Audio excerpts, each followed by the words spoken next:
할렐루야. 하나님께서 오늘도 넉넉한 은혜 가운데 인도해 주실 줄로 믿습니다. 다 같이 사도신경으로 신앙 고백하시 하심으로 새벽 예배 하나님 앞에 함께 드리십니다. 전능하사 천지를 만드신 하나님 아버지를 내가 믿사오며 그 외아들 우리 주 예수 그리스도를 믿사오니 이는 성령으로 잉태하사 동정녀 마리아에게 나시고 본디오 빌라도에게 고난을 받으사 십자가에 못 박혀 죽으시고 장사한 지 사흘 만에 죽은 자 가운데서 다시 살아나시며 하늘로 오르사 전능하신 하나님 우편에 앉아 계시다가 저리로서 산 자와 죽은 자를 심판하러 오시리라. 성령을 믿사오며 거룩한 공예와 성도가 서로 교통하는 것과 죄를 사하여 주시는 것과 몸이 다시 사는 것과 영원히 사는 것을 믿사옵나이다. 아멘. 할렐루야. 하나님의 말씀은 신명기 12장 1절로부터 14절에 있는 말씀입니다. 신명기 12장 1절로 14절 말씀까지 한 절씩 교독하시겠습니다. 내 조상의 하나님 여호와께서 내게 주셔서 차지하게 하신 땅에서 너희가 평생에 지켜 행할 규례와 법도는 이러하니라.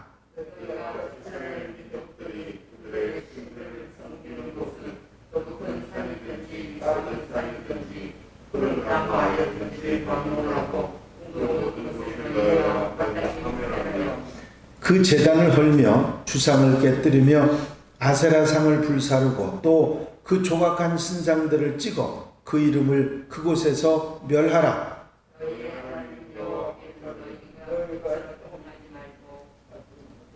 오직 너희 하나님 여호와께서 자기의 이름을 두시려고 너희 모든 지파 중에서 택하신 곳인 그 계실 곳으로 찾아 나아가서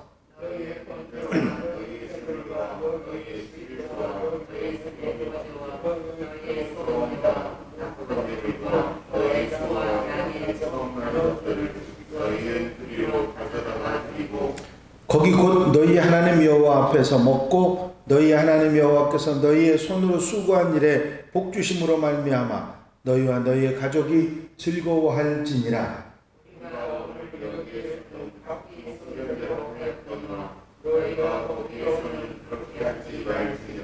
너희가 너희 하나님 여호와께서 주시는 안식과 기업에 아직은 이르지 못하였거니와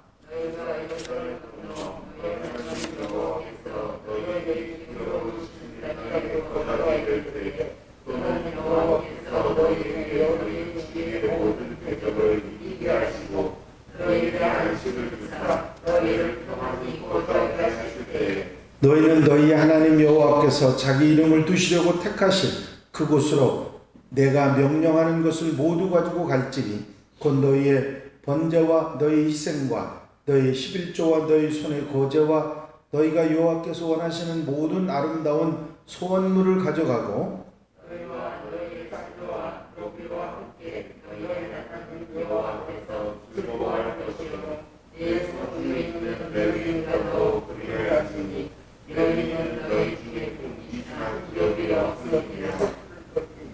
너는 삼가서 내게 보이는 아무 곳에서나 번제를 드리지 말고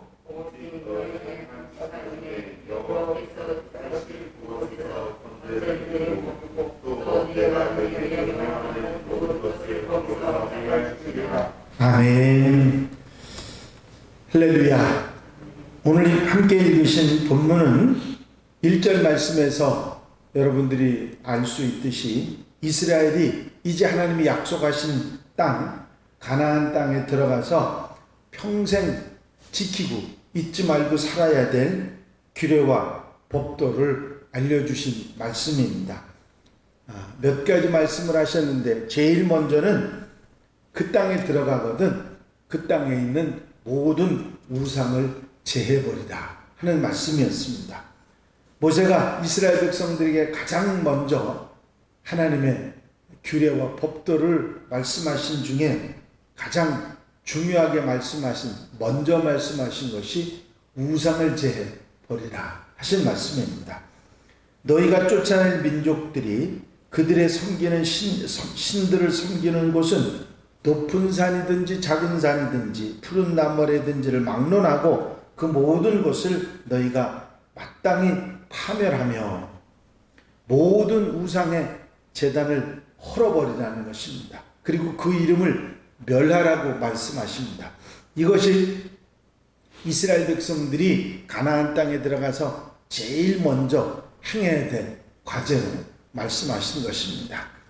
가나안 정복에 앞서서 하나님께서 가장 경계하신 것은 이방신과 우상의 제단이었습니다. 가나안 원주민들은 한 사람도 살려두지 말라고까지 말씀하시면서 심지어는 어린아이들, 짐승까지도 멸해야 한다 말씀하고 있습니다. 그 이유는 그들이 섬기던 이방신, 우상 문화가 이제 하나님 신앙을 왜곡시키거나 약화시키고 또 그들이 우상 숭배에 빠질까봐 우려하셔서 아주 극단의 조치를 행하셨다 하는 것을 알 수가 있습니다. 누구나 우상과 하나님을 같이 섬길 수 없습니다. 우상은 반드시 깨뜨려야 되고 헐어야 합니다. 실제 이스라엘 사람들이 가나안 땅에 들어가서 이 하나님 말씀대로 그들의 행하였는가 하면 많은 부분은 그렇게 했지만 실제로 그렇게 하지 못했습니다. 그래서 실패했죠. 가나안 원주민들도 다 처단하지 못했고 그들의 우상도 완전히 척결하지 못했습니다. 그래서 오랜 세월 이스라엘 백성들은 원주민들의 우상의 유혹을 당하고 타락하고 그리고 거기 원주민들 때문에 고통을 당했던 것입니다. 그래서 여호수아가 한 번 더 이스라엘 백성들의 결단을 요구하는 얘기가 여호수아 24장에 나와 있습니다. 만일 여호와를 섬기는 것이 너희에게 좋지 않게 보이거든 너희 조상들이 강 저쪽에서 섬기던 신들이든지 또는 너희가 거주하는 땅 아모리 족속의 신들이든지 너희가 섬길 자를 오늘날 택하라. 오직 나와 내 집은 여호와를 섬기겠노라. 우상 숭배는 직접적인 하나님 배신을 하는 의미이기 때문에 치명적인 죄악입니다. 그래서 예언자들이 가장 먼저 외치는 것이 우상의 척결이었죠. 우상의 제단을 허는 데서부터 신앙생활이 시작되기 때문입니다. 본문 말씀에 보면 파괴하라, 헐라, 깨뜨리라, 불사르라, 찍어라, 멸하라. 그만큼 철저하게 씨를 말리라고 하시는 말씀을 한 것을 볼 수가 있습니다.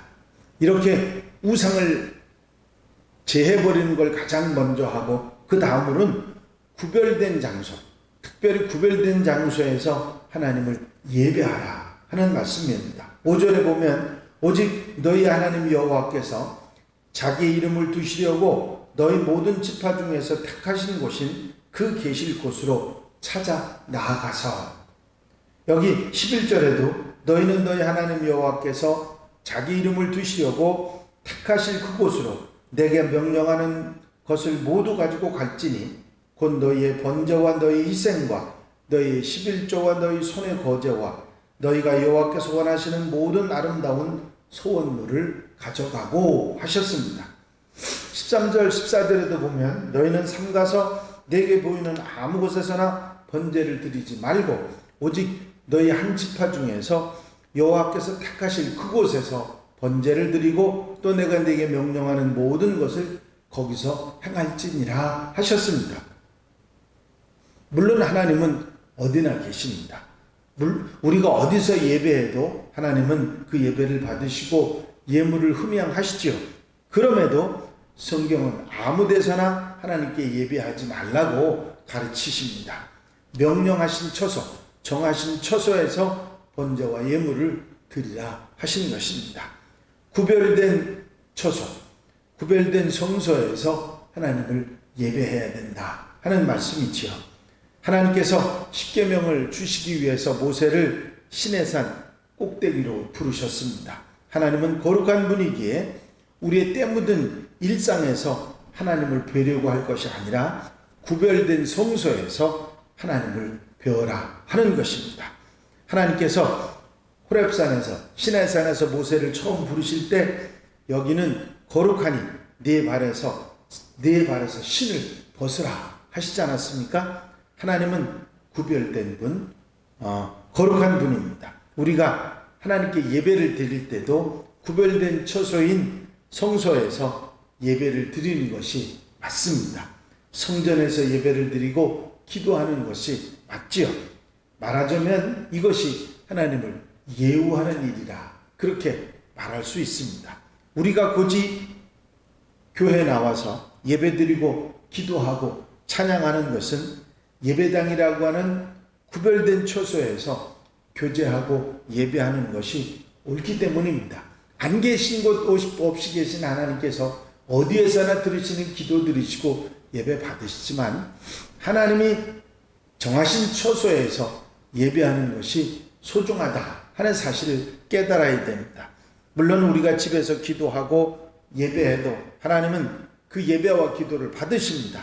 하지만 구별된 장소에서 예배와 기도를 드릴 때 하나님 더욱 기뻐하신다는 사실을 기억해야 할 것입니다. 일상에서 벗어나 구별된 장소를 택해서 예배할 수 있어야 한다 하는 말씀이죠. 13절 14절 말씀을 다시 보시면 너는 삼가서 내게 보이는 아무 곳에서나 번제를 드리지 말고 오직 너희의 한 지파 중에서 여호와께서 택하신 그곳에서 번제를 드리고 또 내가 네게 명령하는 모든 것을 거기서 행할지니라. 이 말씀이 그때 당시에 구약 시대 때만 적용된다고 생각하시지 말고 예나 지금이나 원리는 같다 하는 사실을 잊지 말아야 될 것입니다. 다음으로는 구별된 장소에서 하나님께 예물을 드리라 말씀하고 계십니다. 너희의 번제와 너희의 제물과 너희의 11조와 너희 손의 거제와 너희의 소원제와 낙헌예물과 너희 소와 양의 처음 난 것들을 너희는 그리로 가져다가 드리고 구별된 장소에서 거기서 각종 예물을 드리라 하는 말씀입니다. 이제 예배와 예물을 하나님 앞에 드리는 이런 일이 그 구별된 장소에서 계속되게 하라. 이것이 가나안 땅에 들어가서 이스라엘 백성들이 지켜야 될 규례와 법도 중에 있는 것입니다. 사실 이런 귀한 것들이 하나님께서 이스라엘 백성들이 하나님을 섬기는 것을 증명하는 그런 것이었기에 이스라엘 백성들은 이러한 삶을 계속해서 살아갔던 것입니다. 우리가 부모님을 찾아볼 때 그냥 가는 것이 아니라 선물을 들고 가죠. 그러면 부모님들은 그 선물의 내용보다 거기에 담긴 자녀들의 마음을 더 기뻐하시죠. 하나님께서도 마찬가지입니다. 이제 번제와 예물은 예배의 구성 요소인 것입니다. 예배를 드리는 일도 소중하지만 귀한 예물을 구별하는 것도 소중하다고 하는 것이죠. 거기 7절에 거기 곧 너희 하나님 여호와 앞에서 먹고 너희의 하나님 여호와께서 너희 손으로 수고한 일에 복 주심으로 말미암아 너희와 너희 가족이 즐거워할지니라 말씀하고 있습니다. 하나님께 번제와 예물을 바치고 더욱 하나님의 큰 은혜를 입어 온 가족이 즐거워하라 말씀하시는 것입니다. 그리고 마지막으로 말씀하신 게 뭐냐면 가나안 땅에 들어가면 절대 너희의 소견대로 살지 말라 하셨습니다. 8절에 보면 우리가 오늘 여기에서는 각기 소견대로 하였거니와 너희가 거기에서는 그렇게 하지 말지니라 하신 것입니다. 세상 사람들의 특징은 자기 원하는 대로 자기 마음대로 사는 것이죠. 그러나 하나님의 백성들은 그렇게 살지 말아야 한다는 것입니다. 제 소견이 아니라 하나님의 명령, 하나님의 말씀대로 하나님의 뜻대로 살아야 한다는 것이죠. 이것이 우리와 세상 사람들의 다른 점입니다. 성령의 역사하심을 따라 살아가는 것이 하나님 백성들의 삶의 모습이죠. 모세는 이것을 강조하고 있습니다. 각자의 소견대로가 아니라 성령의 이끄시는 대로 하나님의 말씀을 따라 순종하며 살아가라 하는 말씀입니다. 내 뜻대로 살 것인가 하나님의 뜻대로 살 것인가, 이것은 하나님의 사람들에게 분명히 정해져 있는 그 삶의 규칙인 것입니다. 우리는 주님 뜻대로 사는 사람들입니다. 내 소견대로 살면 행복할 것 같아도 주님의 뜻이 아니면 우리의 의지를 꺾어야 되고, 주님께서도 그렇게 사셨고 우리도 그렇게 살아가야 하는 것입니다. 주님 말씀하셨죠? 내 원이 아니라 아버지 원대로 하옵소서. 모세가 이스라엘 백성들에게 가나안 땅에 들어가서 어떻게 살 것인가를 말씀하신 것을 우리는 기억해야 될 것입니다. 우상을 깨뜨리고 정해 주신 장소에서 예물을 드려 예배하고, 그리고 자기 소견대로 살지 말고 하나님의 뜻을 따라 살아가라. 이것은 역사를 거슬러 올라가서 그때의 이야기가 아니라 오늘 현대에 우리에게도 똑같이 적용되는 말씀으로 아멘하고 살아가는 하나님의 백성들이 되어야 될 줄로 믿습니다. 기도드리겠습니다. 사랑과 은혜가 영심 많으신 아버지 하나님, 이스라엘 지도자 모세가 이스라엘 백성들에게 가나안 땅에 들어가서 그들이 지켜야 될 규례를 말씀하신 귀한 말씀을 듣습니다. 그 땅에 들어가서 우상을 제해버리고 하나님의 정해주신 장소에서 예배를 드리고 예물을 구별하여 드리며 각자의 소견대로 사는 것이 아니라 하나님의 뜻을 따라 살아가라고 말씀하신 그 말씀이 오늘 현대의 우리들에게도 그대로 적용되는 말씀인 것을 깨닫고 우상을 제해버리며 하나님의 정해주신 예배당에서 예배하고 예물 드리며 이제 내 뜻대로 사는 것이 아니라 하나님의 뜻을 따라 아멘하며 살아가는 하나님의 백성들이 되게 하옵소서. 오늘 한 달의 삶도 온전히 주께 맡겨드리오니 앞서가시고 인도하시고 이끌어 주셔서 아름답고 귀하고 복된 순종의 삶을 살아가는 하루가 되게 하옵소서. 허락하시고 함께하시고 역사해 주실 줄로 믿사옵고 예수 그리스도의 이름으로 기도하옵나이다. 아멘. 주님 가르친 기도 함께 드리십니다. 하늘에 계신 우리 아버지시여, 이름이 거룩히 여김을 받으시오며 나라의 나옵시며 뜻이 하늘에서 이루어진 것 같이 땅에서도 이루어지이다. 오늘날 우리에게 일용할 양식을 주옵시고 우리가 우리에게 죄 지은 자를 사하여 준 것 같이 우리 죄를 사하여 주옵시고 우리를 시험에 들지 말게 하옵시며 다만 앞에서 구하옵소서. 나라와 권세와 영광이 아버지께 영원히 쌓옵나이다. 아멘. 이 시간 기도하실 때에 교회 부흥과 발전을 위해서, 공동기도 제목들 위해서, 중보기도할 분들 위해서, 여러 명사들 위해서 기도해 주시고 자유롭게 기도하시기 바랍니다.